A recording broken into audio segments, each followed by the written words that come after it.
English में कुछ common but बड़े ही यूजफुल वर्ड्स हैं, आइए उनको डिस्कस करते हैं, उनकी मीनिंग जानते हैं और सेंटेंसेस में यूज करते हैं। सबसे पहला वर्ड है एम्पावर। एम्पावर का मतलब है किसी को बाइख्तियार बनाना, किसी को इख्तियार देना। जैसे मैं कहता हूँ ये गवर्नमेंट की रिस्पॉन्सिबिलिटी है कि सबको बाइख्तियार बनाएं। Okay, this is the responsibility of state to empower the people to earn an income. So empower, we should empower them, we should empower him, we should empower women, whatever, empower। तो एक verb है empower। दूसरा word है sluggish, जिसका मतलब है सुस्त। Okay, मैं कहता हूँ the classes these days are going sluggish। आजकल क्लासेस बड़ी सुस्त चल रही हैं। आफ्टर दैट है डेप्थ। इसको वैसे तो लिखा हुआ तो डेप्थ है, मगर ये बी की प्रोनाउंसिएशन नहीं की जाती है, साइलेंट होता है depth. I will manage to pay my dates next year. मैं अपने कर्ज देने की कोशिश करूंगा नेक्स्ट ईयर। सो डेट का मतलब है कर्ज, कर्जा।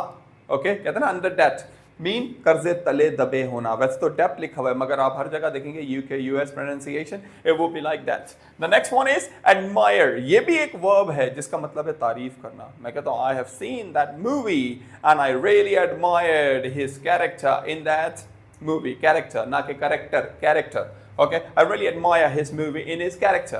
Next one is anxious. Always remember anxious. Meaning है anxious के किसी चीज के लिए फिक्रमंद होना। हम कहते हैं nowadays, मैं कहता हूँ कि nowadays I'm anxious about my papers. Okay, my papers are coming, so I'm anxious about my paper. So empower, किसी को बाइख्तियार बनाना। Sluggish, सुस्त। Debt, कर्ज।